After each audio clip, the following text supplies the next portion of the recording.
bersama saudara-saudara seiman kami Tuhan, untuk memuji menyembah Engkau Tuhan. Ampuni segala dosa kekurangan kami ya Bapa. Layakan kami Tuhan di hadapan-Mu Tuhan. Berikanlah kami kesehatan. Terima kasih Tuhan, Engkau selalu memelihara kami, Engkau selalu menjaga kami ya Bapa. Kami tidak lepas dari pandangan-Mu ya Bapa. Terima kasih Yesus, terima kasih. Kami bersyukur, kami bangga mempunyai Engkau Tuhan, karena Engkau Allah yang luar biasa Tuhan, Raja di atas segala raja. Terima kasih Tuhan Yesus. Kami juga berdoa buat pelayan-pelayan-Mu yang ambil bagian pada pagi hari ini Tuhan. Biarlah Tuhan, baik pemain musik, pemain single, motivasinya, kolektif, satukan kami di dalam kasih-Mu ya Bapa. Biarlah di dalam kami melayani menjadi berkat bagi jemaat di tempat ini. Baik kami yang melayani juga diberkati ya Bapa. Terima kasih Tuhan. Kami coba berdoa buat Bapak Ibu Gembala dan beserta anak mereka. Tuhan, kami bersyukur. Kami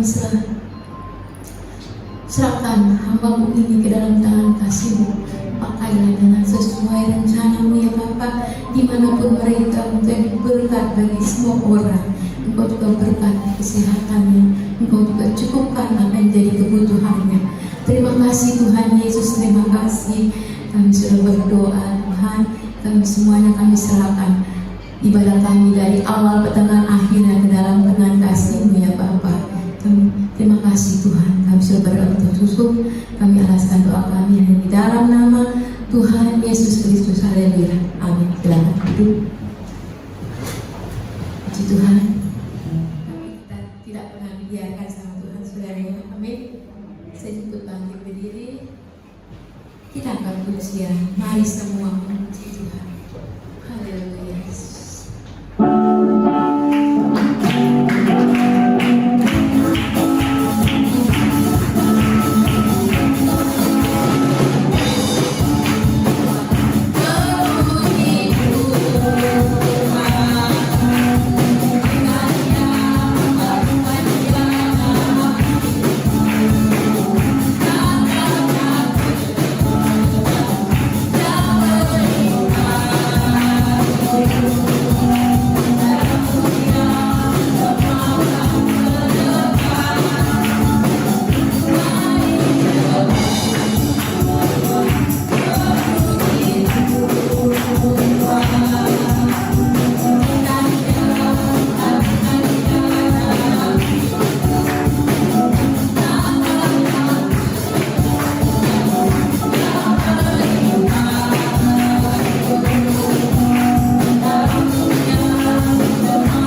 Kami kembali mengucap syukur kepada Tuhan pada saat ini, karena kami tahu bahwa pertolongan satu-satunya hanya bersumber dari Engkau. Ada banyak hal yang kami hadapi, tetapi kami yakin kalau kami ada sebagaimana kami ada saat ini, semua karena pertolongan Tuhan yang sudah Engkau berikan dalam hidup kami. Terima kasih banyak Bapa di sorga. Sebentar kami akan mendengarkan kebenaran firman Tuhan. Berbicara lagi bagi kami semua, urapi hamba-Mu, urapi kami semua. Sampaikanlah atau nyatakanlah isi hati-Mu bagi kami semua melalui hamba-Mu. Biar kebenaran firman Allah melawat kami, menjangkau kami, sehingga kami diberkati oleh Tuhan. Segala gangguan roh-roh jahat penguasa di udara kami tolak dalam nama Tuhan Yesus Kristus. Roh Kudus, berkuasalah Engkau di tengah-tengah kami mendengarkan firman Allah, dan teristimewa di dalam hati kami. Dengan pengucapan syukur kami sambut kebenaran firman Tuhan.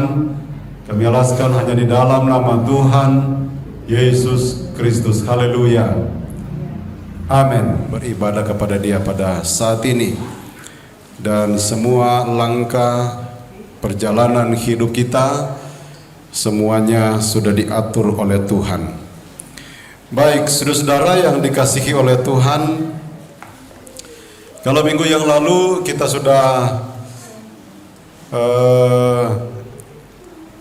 mendengarkan firman Tuhan tentang teori kebetulan, dan itu tidak masuk dalam program kita sebagai orang-orang yang percaya, karena kita tahu bahwa segala sesuatu yang kita jalani, segala sesuatu yang kita alami, segala sesuatu yang kita rasakan itu semua seizin Tuhan dan sudah masuk di dalam program Tuhan. Teristimewa kita bahas tentang kematian Yesus Kristus di kayu salib itu bukan karena kebetulan. Itu semua sudah diprogramkan oleh Allah, sudah direncanakan oleh Allah jauh sebelum itu semua terjadi. Sehingga kita perlu memahami akan perjalanan hidup kita, percaya kita kepada Tuhan, supaya kita dapat memposisikan diri kita, hidup kita sesuai dengan kehendak-Nya. Amin, saudara. Puji Tuhan. Pada kesempatan ini kita akan kembali melihat kebenaran firman Allah. Kalau sekali lagi minggu yang lalu kita sudah belajar tentang teori kebetulan, dan kesempatan ini kita akan melihat teori teladan. Saudara-saudara, kalau berbicara tentang teladan, tentu kita tahu bahwa ini adalah merupakan satu hal yang perlu dicontohi, ya, perlu diteladani. Di dalam Kamus Besar Bahasa Indonesia itu teladan itu mempunyai arti perbuatan atau barang dan sebagainya yang patut ditiru atau dicontohi. Jadi teladan itu adalah merupakan satu hal yang dapat ditiru atau dicontohi. Jadi berbicara teladan ini berarti berbicara soal figur, siapa yang diteladani atau dicontohi. Biasanya saudara-saudara ini di dalam Kamus Besar Bahasa Indonesia itu mengambil contoh seperti misalnya guru itu diteladani, dicontohi. Nah, sebelum guru ini juga mengajar, maka dia juga harus menjadi contoh. Dia belajar dulu apa yang akan dia sampaikan atau apa yang dia berikan. Namun kalau kita akan melihat kebenaran firman Allah tentang teori teladan ini, saudara, ada pandangan yang beranggapan bahwa kematian Yesus merupakan kematian seorang teladan.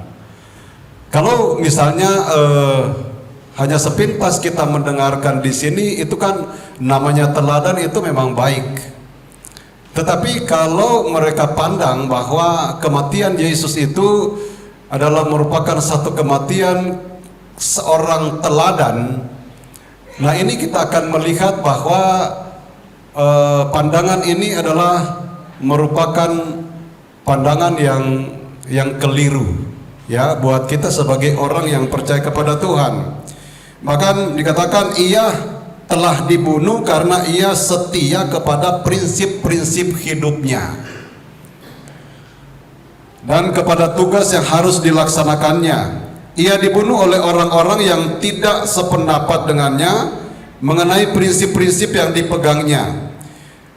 Dia adalah teladan kesetiaan kepada kebenaran dan kepada tugas. Lalu saudara-saudara, ada kemudian teori ini saudara-saudara mengungkapkan bahwa barang siapa atau bahwa hal satu-satunya yang perlu dilakukan untuk menyelamatkan manusia ialah mengubah dan memperbaiki manusia itu sendiri. Jadi untuk mendapatkan keselamatan melalui teori ini harus manusia itu sendiri. Ya, dia sendiri yang bisa menyelamatkan diri sendiri. Sementara dalam percaya kita bahwa kita diselamatkan oleh darah Yesus. Amin, saudara. Jadi darah Yesus yang menyelamatkan kita. Jadi ini adalah merupakan pandangan yang keliru yang jangan sampai saudara-saudara ini bisa kita serap, lalu kemudian kita menganggap bahwa teori ini adalah itulah yang terbaik, itulah yang paling bagus. Padahal teori ini saudara menunjukkan bahwa kalau seandainya kita mau percaya kepada Tuhan, itu kita sendiri yang punya usaha itu. Sementara kalau kita perhatikan di dalam kebenaran firman Allah, di sana mengungkapkan bagaimana respon Allah, perhatian Allah. Seperti misalnya contoh, kalau kita membaca di dalam Keluaran, bagaimana Allah mengeluarkan bangsa Israel dari tanah Mesir.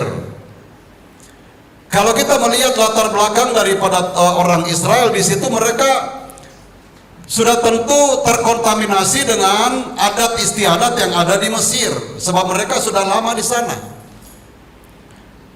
Mereka berbuat dosa pun mereka anggap itu sesuatu yang baik bagi mereka tentu pada waktu itu. Nah, di tengah-tengah mereka melakukan perbuatan dosa, lalu datanglah Allah melalui Musa untuk mengeluarkan bangsa ini.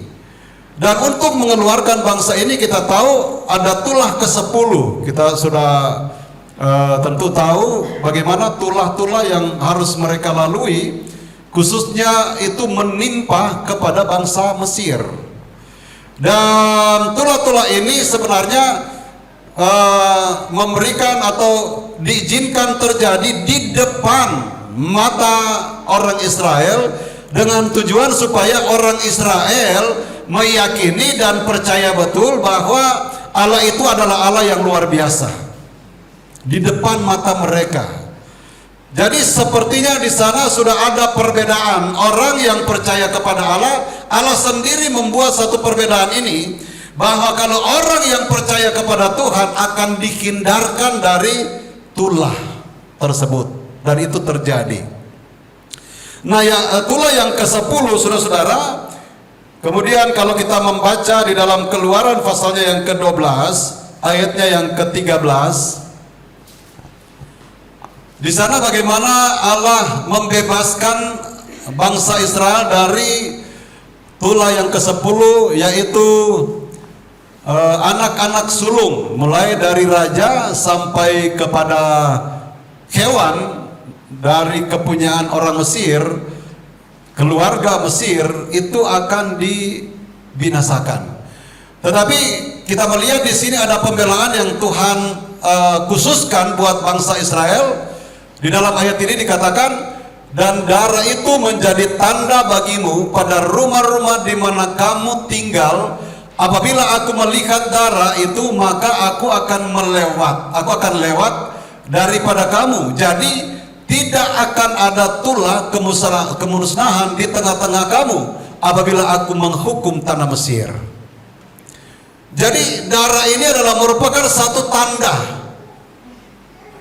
Darah yang kalau berbicara darah berarti berbicara tentang korban. Bangsa Israel sudah diinstruksikan untuk berkorban, memberikan korban hewan, dan darahnya itu diambil dan lalu kemudian dipercikan di ambang pintu kiri kanan, lalu kemudian di atas, dan itu adalah merupakan satu tanda. Jadi ini pun saudara-saudara berbicara tentang darah. Lagi-lagi tentu ini berbicara tentang korban Yesus pada akhirnya, sebab di dalam perjanjian yang lama ini adalah bagian dari atau gambaran wujudnya itu di dalam perjanjian yang baru, dan selalu berbicara tentang korban ini menunjuk kepada korban Yesus Kristus. Nah, ini tidak masuk dalam teori teladan atau keteladanan, tidak masuk di sana. Paham ini mereka tidak merasa bahwa darah Yesus itu mereka tidak pandang itu sebagai sesuatu yang dapat menebus, menyelamatkan orang-orang yang mau datang kepadanya. Jadi ini perlu menjadi perhatian kita. Ayatnya yang ke-23 kita melihat di sana, Keluaran 12 ayat 23.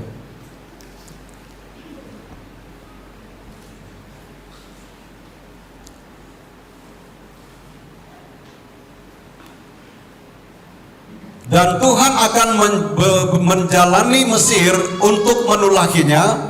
Apabila ia melihat darah pada ambang atas dan pada kedua tiang pintu itu, maka Tuhan akan melewati pintu itu dan tidak membiarkan pemusnah masuk ke dalam rumahnya untuk menulaki.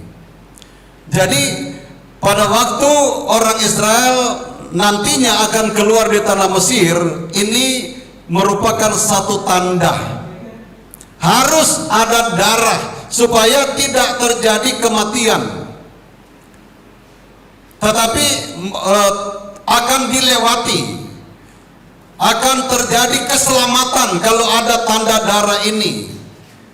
Lagi-lagi saudara-saudara, ini menunjuk kepada penyelamatan yang dilakukan oleh Yesus, di mana manusia di sini kan saudara-saudara, kalau kita melihat bangsa Israel, mereka tidak dalam posisi kudus, tidak dalam posisi suci, tetapi Allah ingin memperlihatkan kepada mereka bahwa walaupun mereka dalam keadaan seperti itu, Allah sanggup menyelamatkan mereka.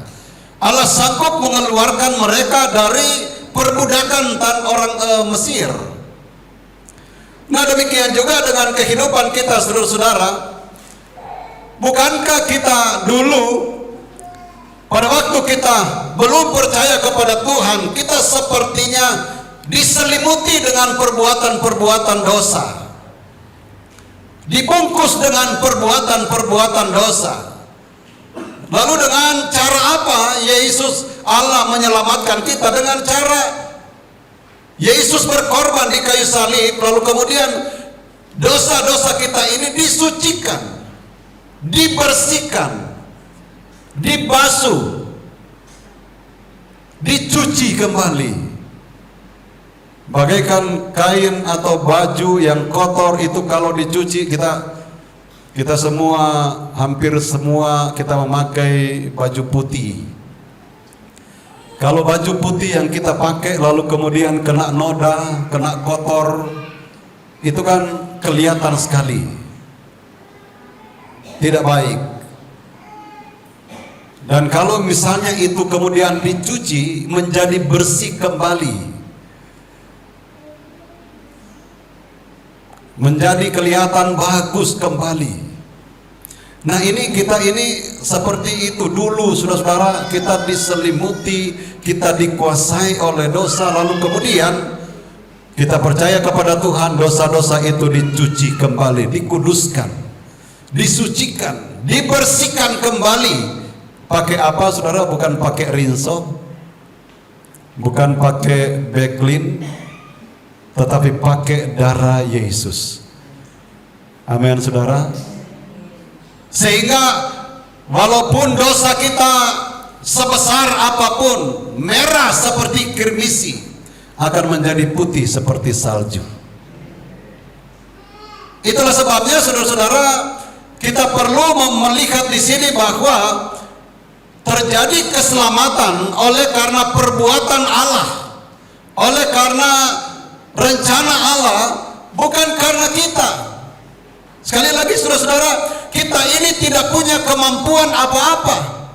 Saya berulang-ulang kali menyinggung tentang bahwa kita ini dibentuk dari tanah sesuai dengan manusia yang pertama, Adam dan Hawa. Mereka itu terbentuk dari tanah, di mana kita tahu bahwa tanah itu sebelum diberikan roh oleh Allah itu tidak ada arti apa-apa, diinjak, ya kan saudara? Tetapi bukankah dari tanah ini juga semua hasil bumi itu bisa diambil? Saya sudah pernah katakan, emas dari mana? Dari mana? Dari tanah. Berlian, minyak yang sudah naik tadi malam ya kalau tidak salah, Pertalite. Apa semuanya dari tanah? Yang kita nikmati juga dari tanah. Nasi itu dari mana awalnya? Dari tanah. Tetapi tidak sedikit orang lagi-lagi, tetapi bukan di sini, yang selalu membangga-banggakan, misalnya dengan adanya kekayaan, dengan adanya hal-hal materi yang berkelimpahan, seringkali dia salah menyalahgunakan lalu menganggap bahwa ini semua adalah merupakan sesuatu yang dapat dibanggakan. Padahal saudara-saudara, semuanya dari sumbernya dari mana? Bumi, katakanlah saudara, bumi ini diciptakan oleh Allah. Berarti semua hasil yang ada di dalam dunia ini semua bersumber dari mana? Dari Allah. Nah, nanti kita pelajari saudara-saudara bahwa Yesus hanya khusus memberikan teladan kepada orang-orang yang mau percaya kepadanya. Makanya saudara-saudara, kalau berbicara tentang karena dia kan baik, dia memberikan teladan, karena dia kan memang sudah seperti itu. Berapa banyak orang-orang yang baik di dalam dunia ini? Banyak yang baik saudara. Tetapi kalau berbicara tentang keselamatan, tidak ada nama lain selain nama Yesus. Bukankah, makanya saudara-saudara, kita sebagai orang yang percaya kepada Tuhan, kita perlu menjaga diri kita, sikap kita, supaya kita bisa menjadi teladan. Kan banyak didengar di luar sana, kalau dia menjadi orang yang hebat, kalau dia menjadi orang yang baik, dia diberkati, wah dia karena anak Tuhan. Sering ya kita dengar, karena dia orang Kristen, makanya dia melakukan. Kalau kita perhatikan saudara-saudara, teori tentang teladan ini, mereka hanya melihat hal-hal yang baik. Tetapi kalau itu sudah menyangkut yang tidak mereka terima, mereka tolak. Padahal kan kalau kita melihat contoh Yesus saudara-saudara, bahwa kita perlu meneladani Yesus, bukan hanya hal-hal yang baik, tetapi Yesus juga menderita, bukan? Sehingga kita sebagai orang percaya, kita mendapat bagian juga dalam penderitaan itu. Walaupun tentu kita tidak disalib sama seperti Yesus, tetapi penderitaan lewat penderitaan itu ada saja. Tetapi saudara-saudara, penderitaan yang kita alami adalah merupakan satu proses pembentukan untuk Tuhan melihat apakah kita mau mengikuti Dia atau tidak.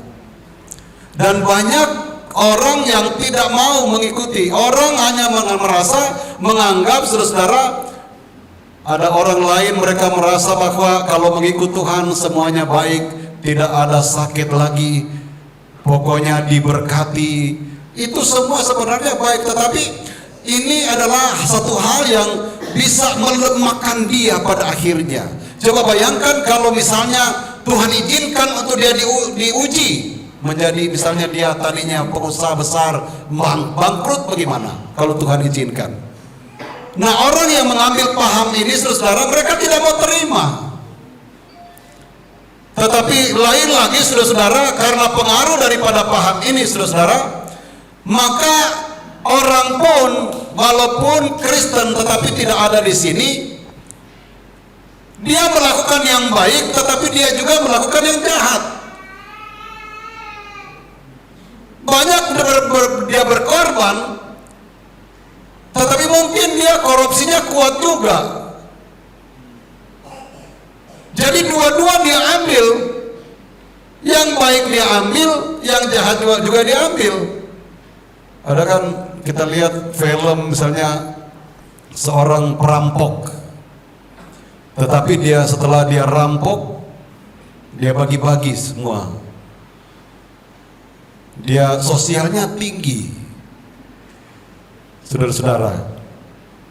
Nah, di dalam kita sebagai orang yang percaya kepada Tuhan, firman Allah mengajar kepada kita, ya katakan ya, tidak katakan tidak. Amin. Ada haleluya, saudara.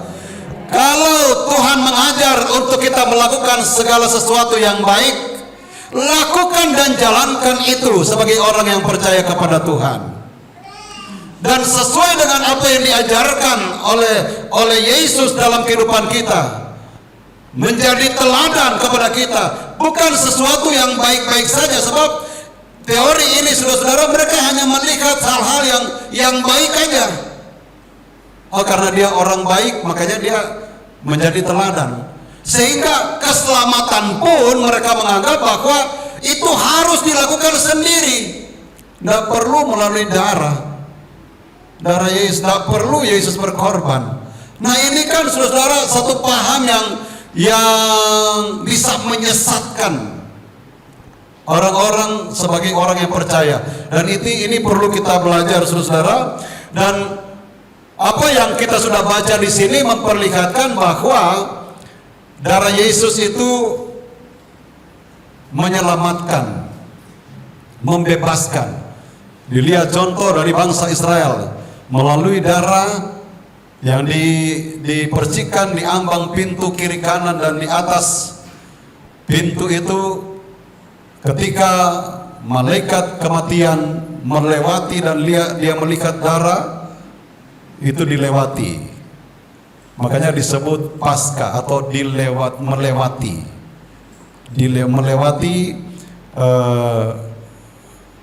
terjadi keselamatan di sana, saudara, melalui korban itu. Nah, kita melihat lagi di dalam Roma pasalnya yang ketiga, ayat yang ke-23 dan ayat yang ke-24. Roma 3 ayat 23 dan 24. Kita lihat di sana, karena semua orang telah berbuat dosa dan telah kehilangan kemuliaan Allah. 24.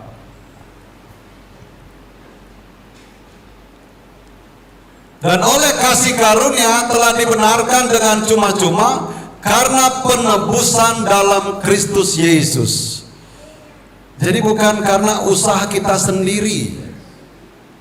Ini ditebus oleh Kristus Yesus, dibenarkan dengan cuma-cuma karena penebusan dalam Kristus Yesus. Jadi bukan usaha sendiri. Amin, saudara.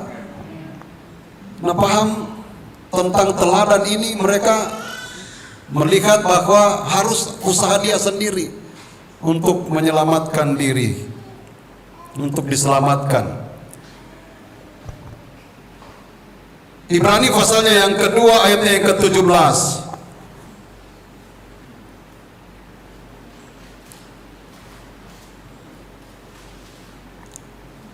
Dikatakan di sana, itulah sebabnya maka dalam segala hal ia harus disamakan dengan saudara-saudaranya, supaya ia menjadi imam besar yang menaruh belas kasihan dan yang setia kepada Allah untuk mendamaikan dosa seluruh bangsa.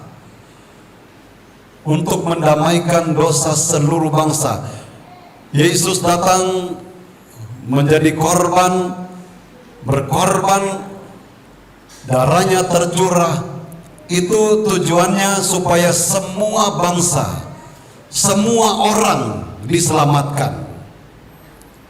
Tetapi ada begitu banyak orang yang tidak mau menerima Yesus sebagai Tuhan dan Juru Selamat. Sebab kita sudah pelajari bahwa teori kebetulan juga mereka hanya memandang Yesus sebagai manusia biasa.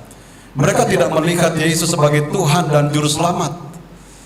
Tetapi mereka hanya menilai dia sebagai seorang manusia biasa yang sama dengan mereka, orang Farisi, ahli Taurat.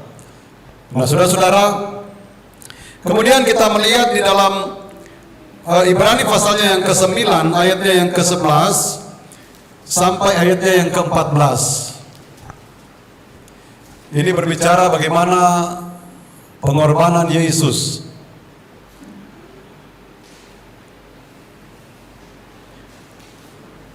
Tetapi Kristus telah datang sebagai imam besar untuk hal-hal yang baik yang akan datang. Ia telah melintasi kemah yang lebih besar dan yang lebih sempurna, yang bukan dibuat oleh tangan manusia, artinya yang tidak termasuk ciptaan ini. Dan ia telah masuk satu kali untuk selama-lamanya ke dalam tempat yang kudus, bukan dengan membawa darah domba jantan dan darah anak lembu, tetapi dengan membawa darahnya sendiri. Dan dengan itu ia telah mendapat kelepasan yang kekal. Sebab jika darah domba jantan dan darah lembu jantan dan percikan abu lembu muda menguduskan mereka yang najis sehingga mereka disucikan secara lahiriah, betapa lebihnya darah Kristus yang oleh Roh yang kekal telah mempersembahkan dirinya sendiri kepada Allah sebagai persembahan yang tak bercacat, akan menyucikan hati nurani kita dan perbuatan-perbuatan yang sia-sia, supaya kita dapat beribadah kepada Allah yang hidup.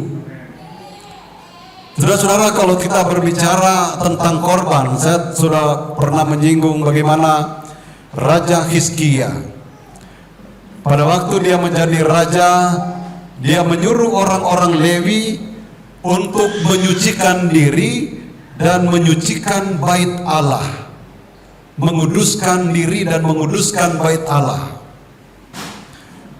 Saudara-saudara, sebagai orang yang percaya kepada Tuhan, ini sangat penting. Sebab kalau seandainya dalam keadaan yang tidak layak kita beribadah kepada Tuhan, maka itu akan merugikan diri kita sendiri. Tetapi kalau kita melihat di sini, saudara, yang dapat menyucikan kita kan sudah tahu tentang kebenaran.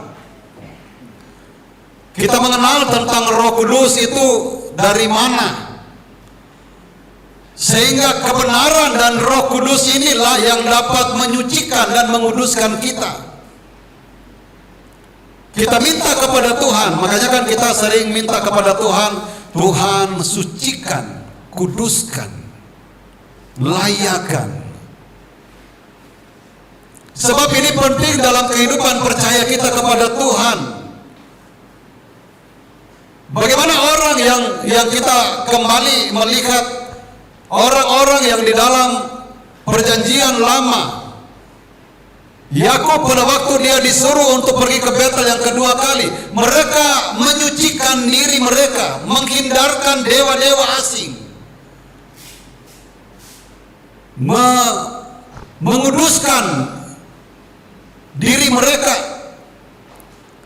menukar pakaian mereka dengan pakaian yang bersih, yang bagus, sebelum mereka melangkah. Dan kita melihat bahwa ketika mereka berjalan di tengah jalan, Allah memperlihatkan kemuliaannya dengan bagaimana caranya menghindarkan mereka dari pengejaran orang-orang yang ada di kota-kota di mana mereka lewati. Di sini kita melihat bahwa orang yang beribadah kepada Tuhan harus menyucikan diri, harus menguduskan diri.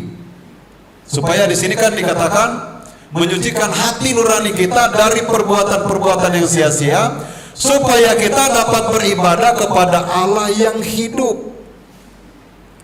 Sehingga penyembahan kita diterima oleh Tuhan, pujian kita diterima oleh Tuhan. Ketika engkau mendengarkan kebenaran firman Allah pun, saudara-saudara, hatimu akan terbuka oleh kebenaran firman Allah, dan Roh Allah akan berkarya di dalamnya.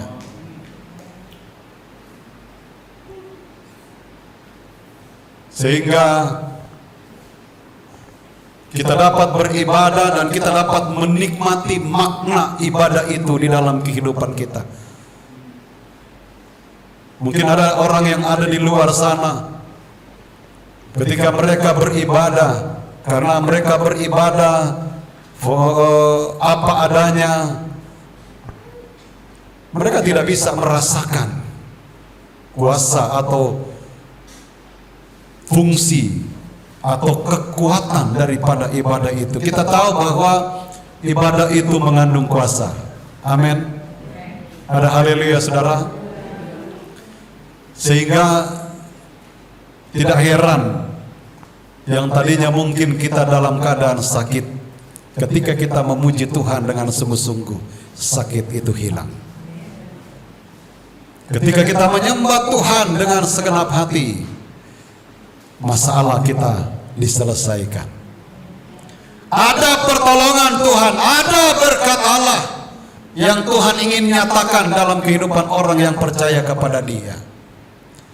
Dan ini adalah sesuatu yang penting dalam kehidupan kita, karena kita, sekali lagi, segala sesuatu yang kita rasakan dan kita alami, bahkan kita jalankan, semuanya oleh karena kemurahan Tuhan, semuanya oleh kebaikan Tuhan, bukan karena kebetulan. Lagi-lagi ya, kita hadir di sini tidak kebetulan. Amin, saudara. Semua sudah diatur oleh Tuhan, dan kita hanya perlu memahami, menjalankan apa yang sebenarnya Tuhan inginkan. Karena sekali lagi saya mau katakan, Tuhan merencanakan orang yang percaya supaya diberkati dengan melimpah-limpah. Supaya apa? Tujuannya apa? Supaya Tuhan juga yang dipermuliakan. Amin, saudara.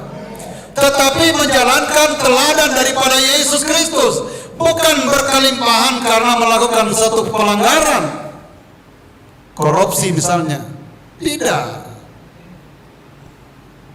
Tetapi betul-betul jalan hidupnya sesuai dengan kebenaran firman Allah, sehingga dia diberkati oleh Tuhan, bagaikan Ishak yang pada waktu dia menabur, di tahun itu juga dia mendapatkan hasil 100 kali lipat.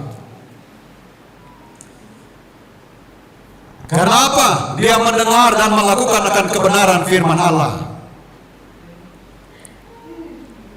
Dan kita sebagai orang percaya, ketika kita mendengar dan melakukan firman Allah, percayalah ada begitu banyak cara Tuhan untuk membukakan jalannya buat kita.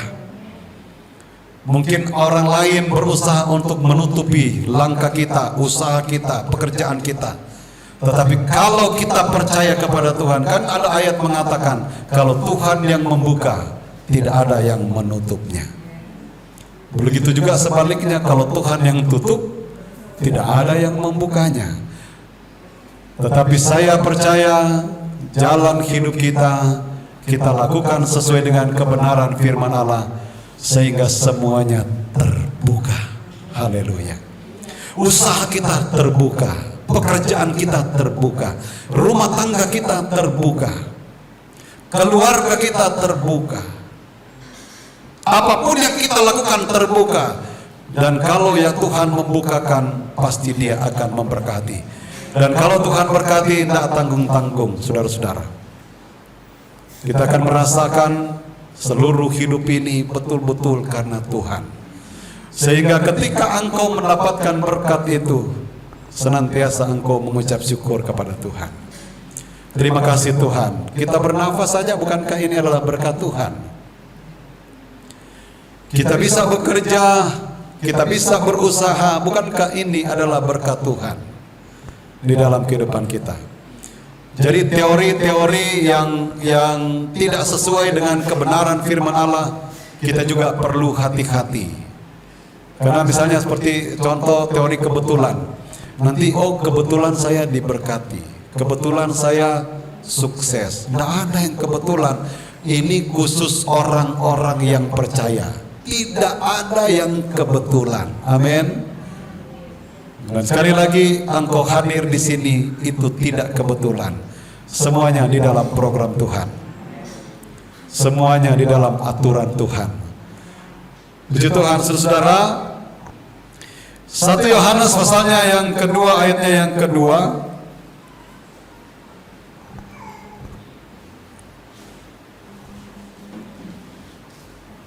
Dan ia adalah pendamaian untuk segala dosa kita, dan bukan untuk dosa kita saja, tetapi juga untuk dosa seluruh dunia. Jadi sekali lagi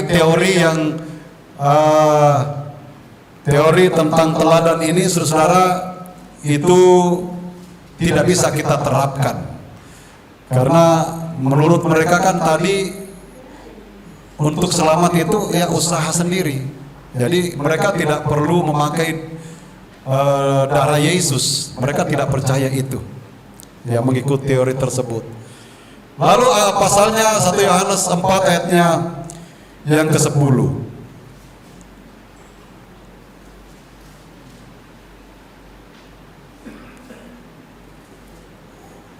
Inilah kasih itu, bukan kita yang telah mengasihi Allah, tetapi Allah telah mengasihi kita, dan yang telah mengutus anaknya sebagai pendamaian bagi dosa-dosa kita. Jadi Yesus itu sebagai pendamai bagi dosa-dosa kita. Tadinya kita tidak bisa bertemu dengan Allah, tetapi sekarang melalui darah Yesus kita bisa diperdamaikan. Amin, saudara-saudara. Nah, ini bagian yang pertama yang bisa kita lihat dari teori teladan ini atau keteladanan. Jadi teori ini, saudara, atau yang pertama, bahwa pandangan ini mengabaikan gagasan pokok tentang pendamaian yang harus dibuat oleh Allah. Jadi mereka mengabaikan, mereka tidak percaya bahwa orang bisa diselamatkan dengan darah Yesus. Tetapi bukti yang kita sudah pelajari ini menunjukkan bahwa dengan darah Yesus kita diselamatkan.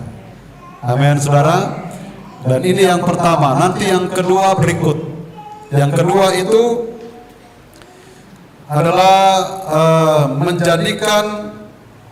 teori ini menjadikan Yesus Kristus hanya sebagai teladan yang saya sudah singgung tadi.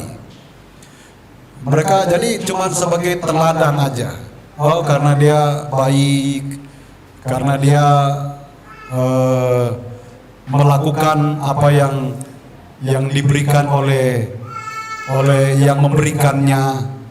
Jadi dia lakukan saja hanya sebagai teladan. Dan mereka menganggap bahwa itu menjadi teladan buat semua orang. Nah, ini yang nanti akan kita lihat, saudara-saudara, apa sebenarnya atau tujuannya keteladanan Yesus itu kepada siapa saja. Nanti minggu depan. Makanya minggu depan datang ya. Haleluya. Amin, saudara. Tuhan memberkati kita semua. Pada saat ini kita akan masuk dalam perjamuan Tuhan. Dan untuk itu saya jemput saudara-saudara bangkit berdiri. Dan saya mengundang pelayan-pelayan perjamuan untuk datang di depan. Kita akan masuk dalam perjamuan Tuhan. Kita naikkan pujian sejauh timur dari barat. Sejauh timur dari barat, Engkau membuang dosa.